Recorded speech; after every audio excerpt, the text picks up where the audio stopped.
ይቺ ሴት አና ትባላለች። በስናይፐር ዓለም ውስጥ ስሟ ገናና የሆነ አፈ ታሪክ ነች። የጠመንጃዋን አፈሙዝ ወደ አንድ ሰው ካዞረች ያ ሰው ቀጥታ እንደሞተ ይቆጠራል።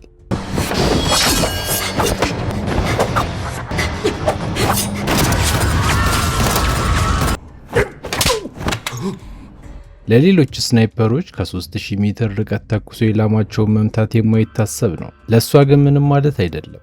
አንዲት ጥይት ብቻ በቂ ነች። ጥይቷ የጠላቷን ስኮፕ መነጽር ሰንጥቃ ስትገባ ብቻ ማየት የዚህችን ልጅ ተሰጥኦ ለመለካት በቂ ነው።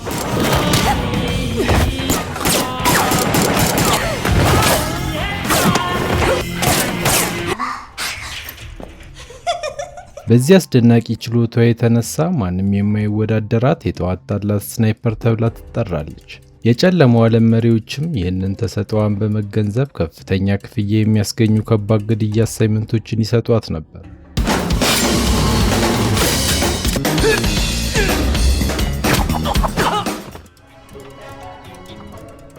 በዚህ ቀን ግን የተሰጣት ተልዕኮ ከፍተኛ ሀገራዊ ፋይዳ ያለው እጅግ ከባድ አሳይመንት ነበር።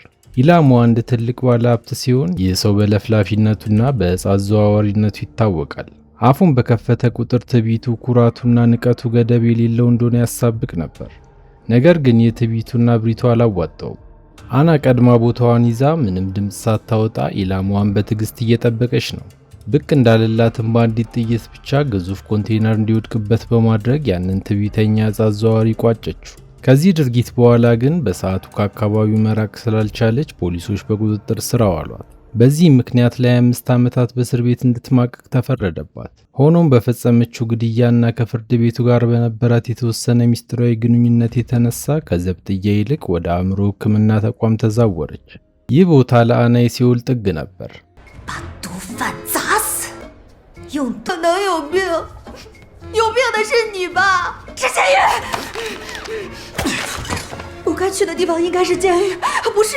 ሐኪሙ ሊመረምራት ሲሞክር አና ሙሉ በሙሉ ጤነኛና ንቁ እንደሆነች ለማስመሰል ከፍተኛ ጥረት አደረገች።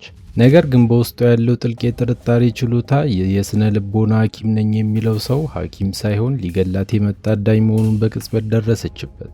ያለ ምንም ማቅማማት ነበር ያጠፋችው። ወዲያውኑ ጥቁር ሱፍ የለበሱ ገዳዮች ተረባረቡባት። ዋና ዓላማቸው እሷን ገለው ሽልማታቸውን መውሰድ ነበር። እጆቿን በካቴና ቢታሰሩም በተፈጥሮ የተሰጣት ፈጣን የውጊያ ጥበብና ከማንኛውም ሁኔታ የማምለጥ ችሎታዋ አድኗታል። በሆስፒታል ውስጥ ያሉት ገዳዮች በድንገት ከገቡት ሐኪሞች ጋር ተናንቀው ከፍተኛ ቀውስ ውስጥ ሲወድቁ፣ በውጭ በኩል ደግሞ ሌላ ስናይፐር ኢላማዋን አስተካክላ መተኮስ ጀመረች። ምንም ይሁን ምን በሕይወት ወይም በሞት መያዝ ነበረባት። ነገር ግን የሷን ሕይወት ለመንጠቅ ቢያንስ በዓለም ላይ ካሉ እጅግ ልምድ ካላቸው ስናይፐሮች ጋር እኩል የሆነ ብቃት ሊኖራት ይገባ ነበር። በዚህ ግርግር የተጎዱት በሆስፒታል ውስጥ ምንም በማያውቁት ነገር ውስጥ ጣልቃ የገቡት ንጹሃን ሐኪሞች ነበሩ። ነገር ግን አና በቅልጥፍና እያንዳንዱን አሸባሪ ደምስሳ ድንገት ጠመንጃዋ ጥይት ጨረሰ። በዚህ መውጫ በሌለው አጣብቂኝ ውስጥ ሆና አይኗን ስታማትር በሕይወት የተረፈውን ብቸኛ ሐኪም ሽጉጥ ይዞ አየችው። አንዲትም ሰከንድ ሳታባክን መሳሪያው እንዲሰጣት ጥብቅ ትዕዛዝ አስተላለፈችለት። ምስኪኑ ሐኪም በድንጋጤ ከመርበድበድ ውጪ ሌላ ምንም አማራጭ አልነበረውም።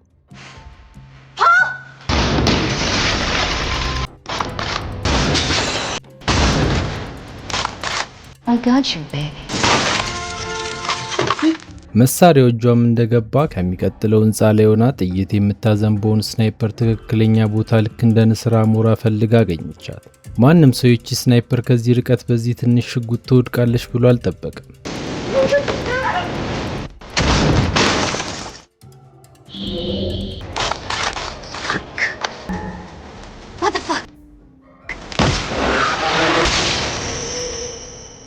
ሆኖም አና አገር ሰላም ብላ ስትዞር ባልጠበቀችው ሰው በመርፌ ተወግታ አእምሮዋን ስታ ወደቀች። በሰመመን ውስጥ በነበረችበት ጊዜ ከዓመታት በፊት ሮጀር በተባለው አለቃ የተፈጸመባትን ክህደትና ያለፈ ታሪኳን በህልም መልክ እያየች ነበር። አና ገና በ12 ዓመቷ የቻይና ምርጥ ወታደራዊ ቡድን የተቀላቀለች ሲሆን በከፍተኛ ውጤት ያለፈች ብቸኛዋ የሴት ስናይፐር ነበረች። ላለፉት 3 ዓመታት ግን በግሏ አሳይመንቶችን እየተቀበለች ከ50 በላይ ታዋቂ አደንዛዥ ዕፅ አዘዋዋሪዎችን ገላለች። በመጨረሻ ስትነቃ እሷና ሐኪሙ በማያውቋቸው ሰዎች እጅ ስር ወድቀው ነበር። እሷ አልጋ ላይ እንዳትንቀሳቀስ ተደርጋ ታስራለች። ሐኪሙ ደግሞ በካቴና ታስሮ በፍርሃት ዙሪያውን ይመለከታል። ከፊቱ የቆመው አታይ ይባላል። አና ለአንድ አስፈላጊ ተልዕኮ እንድትረዳው ይፈልጋል። የእሱም ቡድን እንድትቀላቀል ሊያሳምናት እየሞከረ የታሰረችበትን ገመድ መፍታት ጀመረ። ፍላጎቱን በጥልቅ አብራራላት። አና መጀመሪያ እምቢ ብትልም አታይ መርፌ በመውጋት በሰውነቷ ውስጥ በአይን የማይታዩ ናኖ ቦምቦችን ተከለባት። ቀጥሎም ተልእኮውን ካልፈጸመች እንደሚያፈነዳት ግልጽ አደረገላት። በመጨረሻም $2 ሚሊዮን እና አዲስ ማንነት እንደሚሰጣት ቃል ሲገባላት ተስማማች። አና በውጫዊ ገጽታዋ አቅም እንደሌላት እያስመሰለች እየተለማመጠችው ብትመስልም በውስጧ ግን ለማጥቃት ስልት እየነደፈች ነበር። ሆኖም አታይ ይህንን ሁሉ የውስጥ ተንኮሏን አስቀድሞ ተረድቶ ነበር። በአሁኑ ሰዓት በአገሪቷ ፖሊሶች ዓለም አቀፍ አሰሳ እየተደረገባት እንደሆነና ከዚህ ባለፈ በየመንደሩ ያሉ አደገኛ ወንጀለኞች እሷን ለማግኘት ከተማዋን እያመሷት እንደሆነ አሳሰባት። ማለቂያ በሌላቸው ትላልቅና ትናንሽ ኃይሎች እየታደነች ባለችበት በዚህ ጊዜ ብቻዋን መትረፍ እንደማትችል አሳመናት። የሚለው ሁሉ አናን አሳምኗታል። እሱም አዲስ ሕይወት ሊሰጣት ቃል ሲገባላት በመጨረሻ እሺታዋን በመቅለስ ራሷን ነቀነቀች። ሆኖም አንድ የራሷ ቅድመ ሁኔታ ነበራት። ያንን ምስኪን ሐኪም ለራሷ መዝናኛና መጫወቻ ስለምትፈልገው የሄደችበት ሁሉ አብሯት መሄድ እንዳለበት ገለጸች። አታይም ጥያቄዋ ምንም ጉዳት የሌለው ሆኖ ስለታየው ተስማማ። ከዛን ቀን ጀምሮ ያ የተከበረ ሐኪም የዚች ነፍሰ ገዳይ መጫወቻ ሆነ። በሚቀጥለው ቀን አታይ አውሮፕላን ውስጥ ገብቶ ወደሚቀጥለው አሳይመንት ጉዞ ጀምረዋል። ፕሌኗ ሁለቱንም ጭኖ ወደ ሊቢያ ግዛት አምርቶ ልክ እንደደረሱ የአታይ ቅጥረኞች ሁለቱንም በዚያ ምድረ በዳ ላይ ወርደው ሕይወታቸውን በራሳቸው መንገድ እንዲያተርፉ አዟቸው ጥለዋቸው ሄዱ። ነፍሱ ከስጋው ልትለይ የደረሰችው ሐኪም በድንጋጤ እንደፈዘዘ አና እየሳቀች ከፕሌኑ ላይ ገፈተረችው። ከዛም ተከትለው በመዝለል አየር ላይ እንደ ኳስ ቀልበው በሰላም መውረድ ቻሉ።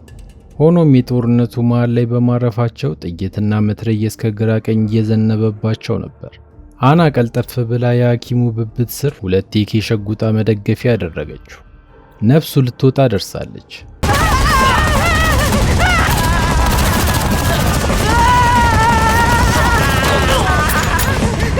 አና ግን አይኖቿ በርተው ሞትን ትዘራ ነበር። ሆኖም ይህ ግዛት የነሱ ስላልነበረ ብዙም ሳይቆይ በሁለቱ የሊቢያ ጦር ተከበቡ። በዚህ አጣብቂኝ ውስጥ ብቸኛ የህይወት ማትረፊያ መንገድ ነጭ ባንዲራ አውለብልቦ እጅን መስጠት ብቻ ነበር።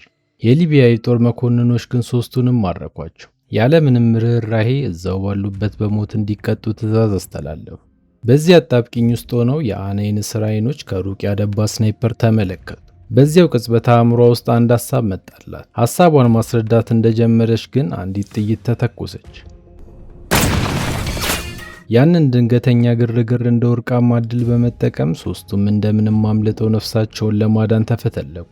ከጦርነቱ እንደራቁ ለመደበቅ ወደ አንድ ጨለማ ቤዝመንት ሲወርዱ ግን ያልጠበቁትን ነገር ተመለከቱ። ቤዝመንት ውስጥ ተሸሽገው የነበሩ ሕፃናት አገኙ። አና ነፍሰ ገዳይ ብትሆንም የማይጣስ የሞራል ሕግ አላት። በሕይወቷ ሕፃናት ላለመንካት ለራሷ ቃል ገብታለች። ቦታውን በሚገባ እየቃኘች በብርድ ልብስ የተሸፈነ ሌላ ሕፃን ተመለከተች። ነገር ግን አና ብርድ ልብሱን ስትገልጠው የተደበቀችው ሕፃን ሳትሆን አንዲት ነፍሰ ገዳይ ሴት ነበረች።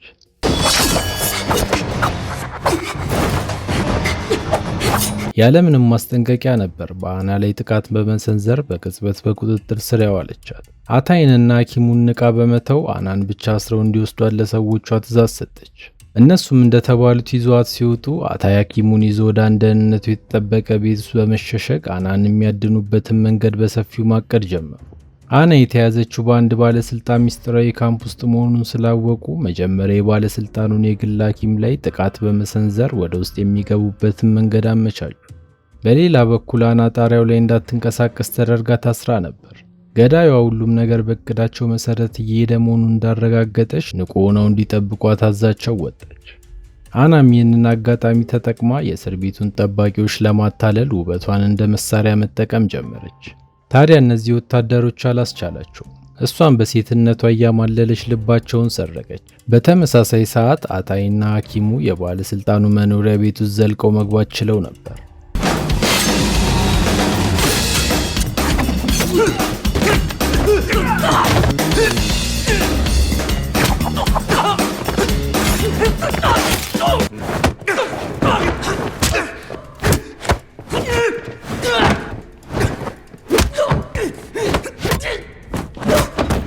አና ያለችበት ክፍል ለማግኘት የመቆጣጠሪያ ክፍሉን ሰብረው በመግባት የደህንነት ካሜራዎቹን መመልከት ጀመሩ። ነገር ግን በሚገርም ሁኔታ አና በቤት ውስጥ ሞግዚት መስላ ስትንቀሳቀስ ሲመለከቷት ተደነቁ። የአና እንቅስቃሴዎች የማይገመቱ በመሆናቸው ምንም ያህል ተባብረው ቢፈልጓት ያለችበትን ትክክለኛ ቦታ ማግኘት አቅቷቸዋል። በዚህ መሃል አና በቤት ውስጥ እየተዘዋወረች ግቢ ውስጥ ብቻውን የሚጫወት አንድ ትንሽ ልጅ ተመለከተች። ፈጠን ብላ መረጃ ለማግኘት ወደ ልጁ ተጠጋች። ብዙም ሳትቆይ ግን ሌላ የቤቱ አገልጋይ ደርሳባት የባለስልጣኑ የራት ግብዣ እንድታዘጋጅ አዘዘቻት። በዚያች ቅጽበት አና አንድ ልብ የሚሰብር ነገር ባይኗ ተመለከተች። የልጇ አንድ እግር በረጅም ሰንሰለት ታስሮ ነበር። ከሌላ አካባቢ የመጣች እንግዳ መሆኗን ቢረዳም ማንነቷን ግን ለጠላቶች አሳልፎ አልሰጠም። በዚህ ድርጊቱ የተነሳ አና ለዚህ ትንሽ ልጅ ዕዳ አለብኝ ባለውለታዬ ነህ በማለት ለጊዜው ጥላ ወደ ድግሱ ተመለሰች። የባለስልጣኑ ደማቅ ድግስ ላይ እንግዶቹ ሲንሾካሾኩና ባለስልጣኑን በስውር ሲቦጭቁት ይታያሉ። ባለቢጫ ጸጉሯ ነፍሰ ገዳይ ታዲያ ይህንን ስትሰማ ደሟ ፈላ። ለአለቃዋ የነበራት ጥልቅ ታማኝነት ይህን ንቀት እንድትታገስ አልፈቀደላትም። ምንም ሳታመነታ ፊት ለፊት ወዳለው ጠረጴዛ ላይ ዘላ ወጣች። ቀጥላም ባለቃዋ ስም ቁጣዋን በእነዚህ ሰዎች ላይ እያወረደች ባለችበት ቅጽበት አይኖቿ አንድ ፈጽሞ ያልጠበቀችው ሰው ላይ አረፉ። ከአገልጋዮቹ መካከል አንዷ በቁጥጥር ስር ያዋለቻት አና በነፃነት እየተንቀሳቀሰች መሆኑን ተመለከተች። ሁለቱም እርስ በርሳቸው ተናነቁ።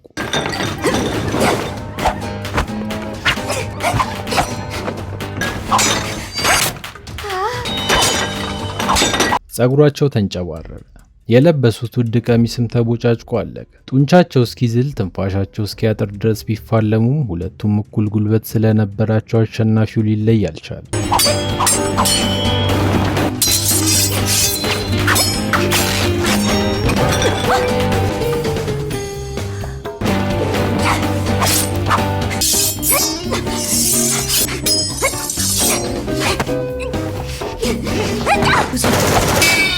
ብዙም ሳይቆይ ግብረ አበሮቿ ወደ ውስጥ ሲገርፉ የተመለከተችው አና ወደ ኮሪደሩ ሮጠች።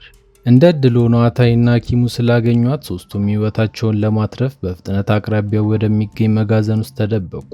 ሆኖም ይህ መጋዘን ባለስልጣኑ አደንዛዥ እጾችን የሚያመርትበት ሚስጥራዊ ቦታ መሆኑን ወዲያውኑ ተገነዘቡ።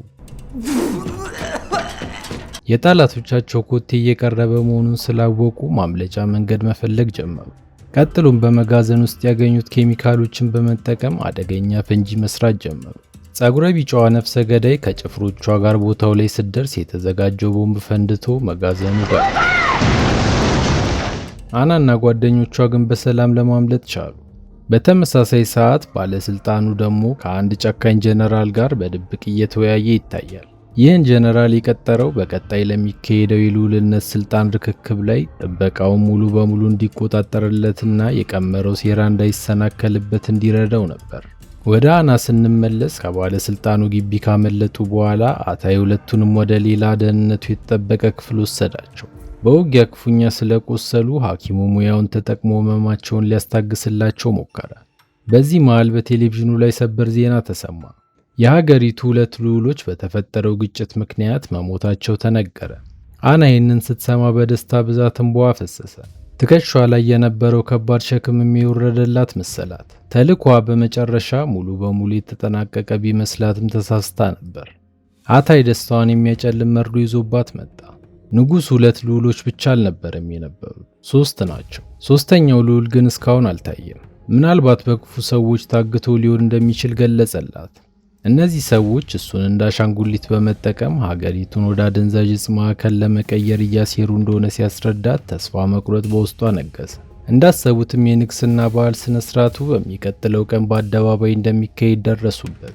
ሁሉም ሰው የሚያወራለት ያ ሶስተኛው ልዑል ማን እንደሆነ በዚህ ቀን ይታወቃል። ስለዚህም አታይ ይህንን ሴራቸውን ለማክሸፍ ቆርጦ አናን ከቤተ መንግስቱ ፊት ለፊት ወዳለ ህንፃ ወሰዳት።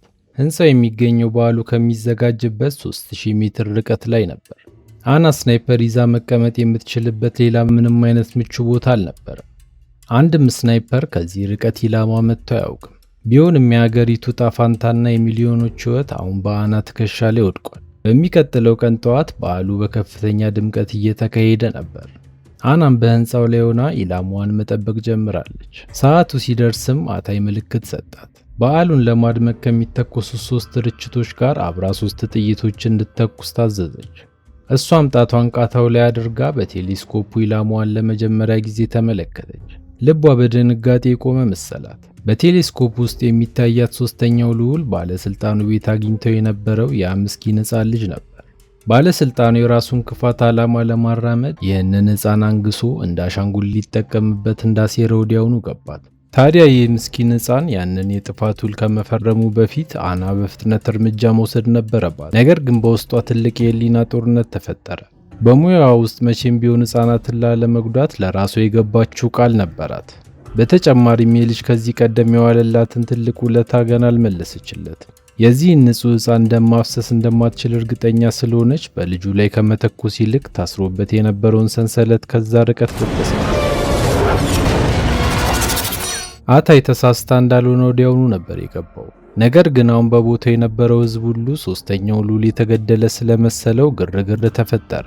ሌላ እርምጃ መውሰድ አልቻለችም። አታይ በንዴት ጦዞ አናን ለመቅጣት በመወሰን በሰውነቷ ውስጥ የተተከለውን ገዳይ የናኖ ቦምብ ለማፈንዳት ወሰነ። ነገር ግን ከየት መጣ ሳይባል አንድ ጥይት መቆጣጠሪያውን ከእጁ ላይ አስጣለው። ከዛም ወዲያውኑ ከህንፃው በመውረድ ግብግቡን ተቀላቀለች። አታይ ቅዱ ሲበላሽበት በደረጃው ላይ እየሮጠ ለማምለጥ ቢሞክርም ፖሊሶች ንጉሱን የገደለው እሱ ነው ብለው ስለጠረጠሩት መንገዱን ዘግተው እሱን ማሳደድ ጀመሩ። በሌላ በኩል አና ከሐኪሙ ጋር ዳግም ስትገናኝ ከርቀት ሌላ ስናይፐር እንዳነጣጠረባት ተገነዘበች። ከዛም ፋታ ሳትሰጠው አጸፋውን መመለስ ጀመረች። ይህ ስናይፐር ቀደም ሲል ከባለስልጣኑ ጋር ሲወያይ የነበረው ጀነራል ነበር። አናን ያሸበራት ግን የዚህ ሰው አተኳኮስ ከዓመታት በፊት ከሞተ የድሮ ፍቅረኛዋ ጋር አንድ አይነት መሆኑ ነበር። የድሮ ትዝታዋና የፍቅር ቁስሏ ገረሸባት። በድንጋጤ ደርቃ ቀረች። ከዛም ፍቅረኛዬ ከዓመታት በፊት ሞቷል ብላ ራሷን አሳምና በፍጥነት ወደ እውነታው ዓለም ተመለሰች። ይህ ሁሉ ሲፈጠር አታይ ከፖሊሶች እጅ አምልጧል። ተልእኮው ሙሉ በሙሉ ከሽፏል። አሁን በአና ሰውነት ውስጥ ያለው ቦምብ በማንኛውም ሰዓት ሊፈነዳ እንደሚችል እሷም ታውቃለች። ማንም ሊያመክንላት እንደማይችልም ገብቷታል። በከፍተኛ ተስፋ መቁረጥ ውስጥ ሆና ሐኪሙን አንቃ በማስፈራራት ቦምቡን እንዲያመክንላት አስገደደችው። ሐኪሙ ምንም ምርጫ ሲያጣ አናን በውሃ በተሞላ ገንዳ ውስጥ እንድትቀመጥ አድርጎ እጅግ ከፍተኛ ቮልቴጅ ያለውን የኤሌክትሪክ ኃይል ለቀቀባት። ዓላማው የኤሌክትሪክ ንዝረቱ በሰውነቷ ውስጥ ያሉትን ናኖ ቦምቦች አቃጥሎ እንዲያጠፋ ነበር። ነገር ግን ሰውነት የኤሌክትሪኩን መጠን ካልቻለው መሞቷ እንደማይቀር ያውቃል። እንዳሰቡትም የኤሌክትሪክ ሞገዱ በሰውነቷ ሲያልፍ አና ስቃዩን መቋቋም አቅቷት ራሷን ሳተች። በዚህ አጋጣሚ ሐኪሙ ነፃነቱን ስላገኘ ዕቃውን ጠቅልሎ ለማምለጥ ተዘጋጀ። ነገር ግን ጥሏት ሊወጣ ሲል የሕክምና ሙያውና ሕሊናው አስረው ያዙት። በዚህ ሁኔታ ላይ ሆኖ ጥሏት መሄድ አልቻለም። ውሳኔውን ቀይሮ ሕይወቷን ለመታደግ እርዳታ ሲያደርግላት ቆየ። ከቆይታ በኋላ እሷም አይኗን ገለጠች። ነገር ግን በዚያው ቅጽበት አንድ እንግዳ ሰው ከፊቷ ቆሞ አየች። ይህ ሰው ቀድሞ በልዩ ኃይል ውስጥ አብሯት ይሰራ የነበረው አለቃዋና የመጀመሪያ ፍቅረኛዋ ነበር። ከዓመታት በፊት በነበረ አደገኛ ተልእኮ ላይ እሷን ለማዳን ራሱን መስዋዕት አድርጎ ሲሞት ባይኗ አይታለች። ከዚያን ጊዜ ጀምሮም በሞት እንደተለያት አምና ስታለቅስና ስታዝን ኖራለች። አሁን ግን ከፊቷ ሲቆም ደስታ ሳይሆን ንዴትና ብስጭት ውስጧን ወረረው። በህይወት እያለ እንዴት ለዚህ ሁሉ ዘመን ልታገኘኝ አልሞከርክም በማለት በእጅ በእግሯ ትወርድበት ጀመር።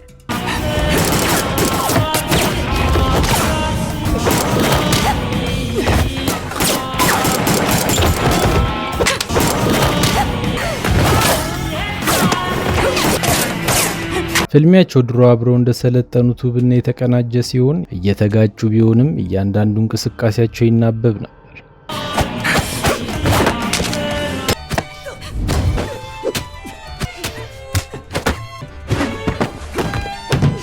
በመጨረሻም የቆየ ፍቅራቸው አሸንፎ ከዓመታት መከራ በኋላ ይቅርታ አደረገችለት።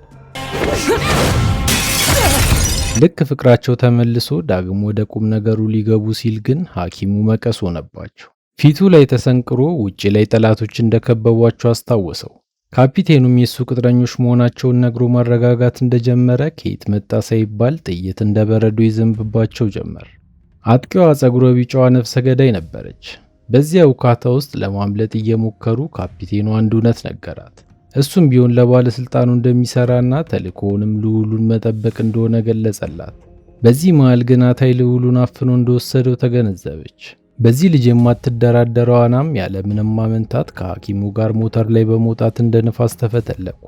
በከፍተኛ ፍጥነት ሲከታተሉት ከቆዩ በኋላ በመጨረሻ የአታይን መኪና አነፍንፈው ደረሱበት። ቀጥላም ሞተሩ ላይ እንደሆነች ፊቷን ወደ ኋላ በማዞር ያንን ተወዳዳሪ የማይገኝለትን የስናይፐር ጥበቧን ተጠቀመች። መንገዱ እጅግ አስቸጋሪና የሚወዛወዝ ቢሆንም ልቧን አረጋግታ ቃታውን ሳበች። መኪናው በአየር ላይ ተገልብጦ መሬት ላይ ወደቀ። እሷም አታይ መሞቱን ለማረጋገጥ ወደ መኪናው ስትቀርብ ውስጡ ማንንም አላገኘችም። አታይ ልዑሉን ይዞ ከኋላዋ ቆሞ ነበር። አይኗን እያየ በእውነት ሕፃኑን የመጉዳት ፍላጎት እንደሌለው አስረዳት። ይህ ሁሉ የሚያደርገው ለሕዝቡና ለሀገሩ ደህንነት ሲል እንደሆነ ሊያሳምናት ሞከረ። ምክንያቱ ለብዙ ሰዎች አሳማኝ ሊመስል ይችላል።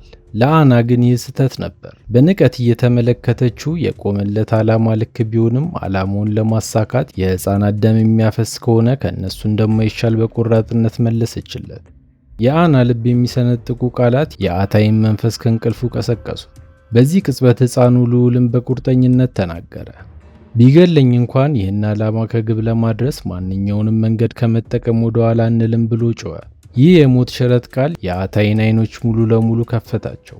በልዑሉ ንግግር ምክንያት አታይ አንድ ትልቅ መፍትሄ ላይ ደረሰ። የጠላቶቻቸውን ስውር ሴራ ከነስሩ ነቅሎ የሚጥል ምርጥ ዕቅድ አቀደ። ከዚህ ምሽት በኋላ ከመቼውም ጊዜ በላይ ጠንክረው በድጋሚ አብረው ለመስራት ተስማሙ። ይህንን ታላቅ ዕቅድ በተሳካ ሁኔታ ለማስፈጸምና ተጨማሪ መረጃዎችን ለማግኘት አስባ ወደ ቀድሞ ፍቅረኛዋ አመራች። ነገር ግን ያልጠበቀችውን እውነት ዘረገፈላት። ከዓመታት በፊት ከታላቅ የዕፅ አዘዋዋሪ እጅ ካመለጠ በኋላ ተመልሶ ሄዶ ያንን አደገኛ መሪ እንደገደለውና ጭንቅላቱን ቆርጦት ይዞት እንደተመለሰ ተናዘዘ። በዚህ ዘግናኝ ድርጊቱ የማፊያ ቅጥረኞች በሙሉ በፍርሃት አንበርክኮ የራሱ አደረገ። ከዚያች ቀን ጀምሮ በቀጠናው የታወቀውን የባክዊት ቡድን የሚመራ የማፊያዎች አለቃ ለመሆን በቃ። ይህ ብቻ አልነበረም። የስልጣን ጥሙ እየጨመረ መጣ። ከባለስልጣኑ ጋር በመመሳጠር ሶስተኛው ልዑል የባክዊትን ምርቶች በሀገሪቱ ውስጥ ሕጋዊ እንዲሆን የሚያደርግ አዋጅ በግድ እንዲፈራረም ለማድረግ ሴራ ሲሸርቡ አሉ። የልዑሉ ሹመት በዛች ቀን ቢሳካ ኖሮ ሁለቱም ይሄ ነው የማይባል ሀብት ያካብቱ ነበር። ነገር ግን እቅዳቸው ከግብ ሊደርስ ሲል ባለስልጣኑ ባልጠበቀው ሰዓት ከዳው። ለውይይት በተቀመጡበት ቦታ ካፒቴኑን በማሳፈን በአንድ ጨለማ ክፍል ውስጥ አስሮ ትርፉን በሙሉ ብቻውን ለመጠቅለል በማሰብ ሊገለው አቀደ። ሆኖም ይህ ሰው ያልገባው አንድ ነገር ነበር። ከሁሉም በላይ የሚያምናትና የሚተማመንባት ነፍሰ ገዳይ ለካፒቴኑ በድብቅ የምትሰራ ሰላይ ነበረች። በዚህ ምክንያት ባለስልጣኑ በገዛ ሰዎቹ እጅ ተገደለ። ከሱ ሞት በኋላ ለዚህ ካፒቴን መንገድ ሁሉ ክፍት ሆነለት። አሁን እሱ ብቻውን የጨዋታው ንጉሥ ሆኗል። በመጨረሻም ካፒቴኑ ለዓመታት ደብቆት የነበረውን ትክክለኛ ማንነቱን አሳየ። አና የምታውቀው አዛኝ አፍቃሪና ተንከባካቢ ገጽታው እንደ ጉንበኖ ቀረ። ምንም ቃላት ሳይመርጥ በእጁ ያለውን ወታደራዊ ኃይል በሙሉ ተጠቅሞ ሶስተኛው ልዑል በአገሪቱ ላይ የእርሻና የእንስሳት እርባታን የሚፈቅደውን አዋጅ እንዲፈርም እንደሚያስገድደው አሳወቀ። ይችን አገር ግዙፍ የገንዘብ ማተሚያ ማሽን ሊያደርጋት ቆርጧል። መላው ኦፕሬሽንም በሱ ብቻ የሚመራ ይሆናል። አና ይህንን እቅድ ስትሰማ ደሞ አረጋ። ያ አገሩን የሚወድ ወታደር የአብሯት የህይወትና የሞትን ፈተና የተጋፈጠው ለጥይት ደረቱን ሰጥቶ ያዳናት ፍቅረኛዋ አሁን የህፃናትን ደም ለመጠጣትና ሀገሩን ወደ ገሃነም ለመቀየር እንዳሰበ ስትገነዘብ ከልቧ አዘነች። ፊቱ እንደ በረዶ የገረጣና የቀዘቀዘ፣ አይኖቹ በስልጣን ጥምና በስግብግብነት የታወሩ ሆነዋል። አና በከፍተኛ የልብ ስብራት ወደ ኋላ ፈገፈገች። ሽጉጧን መዛ በአንድ ወቅት የልቧ ንጉሥ በነበረ ሰው ላይ ያነጣጠረች። ማነህ አንተ አለችው። አብሯት በጦር ሜዳ የተዋጋው የተከበረው አጋሯ ሞቷል። አሁን ከፊቱ የቆመው ደም የጠማው አውሬ መሆኑን ገልጻ አንድ እርምጃ እንዳይቀርብ አስጠነቀቀችው። ነገር ግን ከዓላማው ማስቆም አልቻለችም። በሚቀጥለው ቀን ሶስተኛውን ልዑል በማፈን በግዛት ውስጥ የሚመረተውን የካፒቴኑን የተለያዩ ምርቶች የሚፈቅደውን አዋጅ በግል እንዲፈርም አስገደደው። የዘውድ በዓሉ ስነ ስርዓት ሲጀምር በሚያንጸባርቁ ደማቅ መብራቶችና በመቶዎች የሚቆጠሩ ጋዜጠኞች አዳራሹ ሞልተውት ነበር።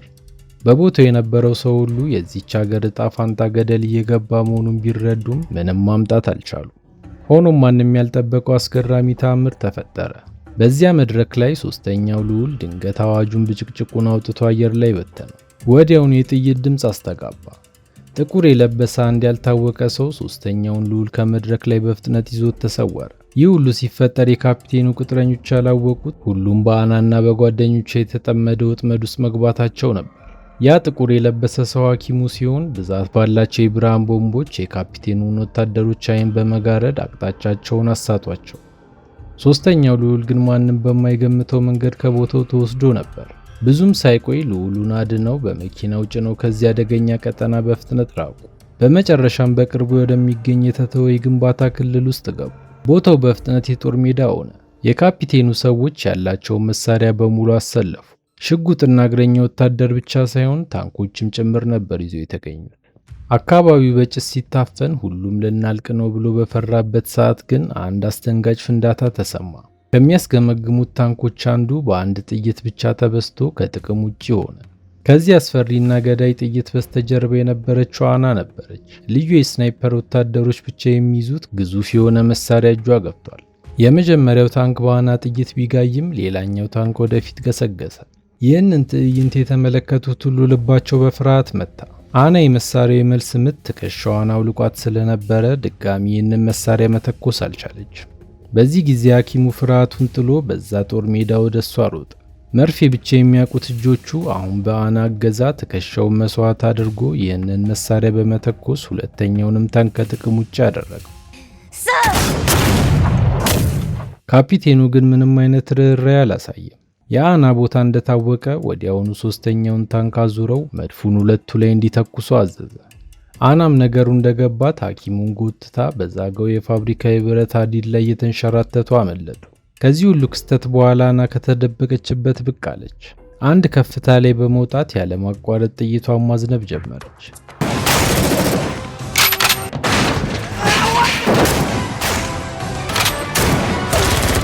አንድ ባንድ እየለቀመች ስትጥላቸው አታይና ሐኪሙ ነፍሳቸው ተመለሰች። ባገኙት አጋጣሚ ከቦታው ሸሽተው ቢደበቁም ከፋብሪካው ግን መራቅ አልቻሉ። የካፒቴኑም ታንክ በዛ ምሽት ማሰሱን ቀጥሏል። አና እጅ ላይ አሁን አንድ ጥይት ቀርታለች። አንድ እድል ብቻ አላት። በዚህ ተስፋ አስቆራጭ ሁኔታ ውስጥ ሆና ታንኩን ለመምታት ምቹ አቅጣጫ ለማግኘት ስትል በሐኪሙ ጀርባ ላይ ተኛች። በመጨረሻም ተኮሱ። የሁሉም ስጋት የነበረው ታንክ ከጥቅም ውጭ ሆነ። በተራው ግን መደበቂያቸው ለጠላት በግልጽ ታወቀ። ብዛት ያላቸው ወታደሮች ተከታትለው በገቡበት ቅጽበት አታይ ያለ ምንም መሳሪያ ተጋፈጠ።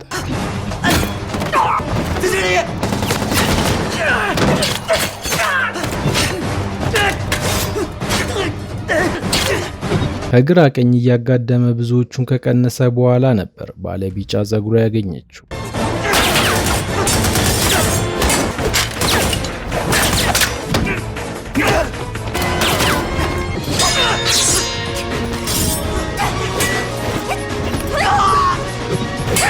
ሁለቱ በዚህ መልኩ ሲዋጉ ካፒቴኑ ከጀርባቸው ስናይፐሩን ተክሎ እየጠበቀ መሆኑን አልተገነዘቡ። የተኮሳት ጥይት የአታይን ትከሻ ስትበሳ እሷም ቀልጠፍ ብላ ሕፃኑን ልዑል ተሸክማ እግሬ አውጭኝ አለች። በዚህ አደን ላይ ካፒቴኑ ጭንቅላት ውስጥ ያለው ብቸኛ ሐሳብ አናን ማስወገድ ብቻ ነበር። በዚያ ድቅድቅ ጨለማ ውስጥ በዘመናዊ የናይት ቪዥን የተገጠመለት መሳሪያ ታግዞ የተደበቁበትን ቤት አገኘ። አና ጥይት እንደጨረሰች ገብቶታል። ነገር ግን የመጨረሻውን የጥበብ ስልት ተጠቀመች። እንደ ርችት የሚበራ ታክቲካል መሳሪያ ለኮሰች። ያ ደማቅ ብርሃን የስናይፐሩን የሙቀት መለኪያ ለጊዜው አወረው። ቀጥላ እጇን ወደ አንገቷ ሰደደች። ለፍቅራቸው ማስታወሻ በአንገቷ ላይ ታስሮ የነበረውን ጥይት ፈታችው። ያቺ ጥይት አየሩን ሰንጥቃ ሶስተኛውን ልዑል ታስሮበት የነበረውን ሰንሰለት በጠሰች። ካፒቴኑ የተኮሰችበትን አቅጣጫ አጥንቶ ቦታውን ሲያስስ፣ አና ግን ታንክ ውስጥ ተቀምጣ ኢላማውን እያስተካከለች ነበር። እሱ ቆጦቹ ላይ ሲፈልጋት፣ እሷ ታንክ ውስጥ ሆና እያደነችው እንደሆነ የገባው ከረፈደ ነበር። በሌላ በኩል አታይ ሰውነቱ ክፉኛ ቆስሎና ራሱን ስቶ በሞት አፋፍ ላይ ይታያል። ነገር ግን በውስጡ ያለው የህይወት ትንፋሽ ገና አልተቋረጠም። በስቃይ እያቃሰቱ እንደምንም አንዱ ሌላውን እየደገፈ ከዚህ ሲኦል ለማምለጥ ሞከሩ። ነገር ግን ብዙ ርቀት ሳይጓዙ የተረፉት የካፒቴኑ ወታደሮች በመንገዳቸው ላይ ተገትረው ዘጉባቸው። ሁሉም ነገር ያበቃለት በመሰላቸው ሰዓት ለመንግስቱ ፍጹም ታማኝ የሆኑ የመጨረሻ የንጉሳዊ ቤተሰብ ጠባቂ ወታደሮች ደረሱላቸው። በማግስቱ ጠዋት ሶስተኛው ልዑል በክብርና በግርማ ሞገስ በህዝቡ ፊት ቆመ። የዙፋኑ ህጋዊ ወራሽ እንደመሆኑ መጠን ድምፁን ከፍ አድርጎ በልበ ሙሉነት የመጀመሪያውንና ታሪካዊውን አዋጅ አወጀ። ይህ ጠንካራ አዋጅ በአገሪቱ ላይ የሚነሳ ማንኛውም አይነት አመጽና የክህደት ድርጊት ከስሩ ነቅሎ የሚያጠፋና አገሪቱን የሚጠብቅ ነበር። ከዚህች አስደናቂ ታሪካዊ ሰዓት ጀምሮ በስቃይ ውስጥ የነበረው ሕዝብ ወደማያልቅ ብልጽግናና ፍትህ የሚያሸጋግረውን ታላቅ ቃል ኪዳን የሰነቀ ስርወ መንግስት በይፋ ተከፈተ።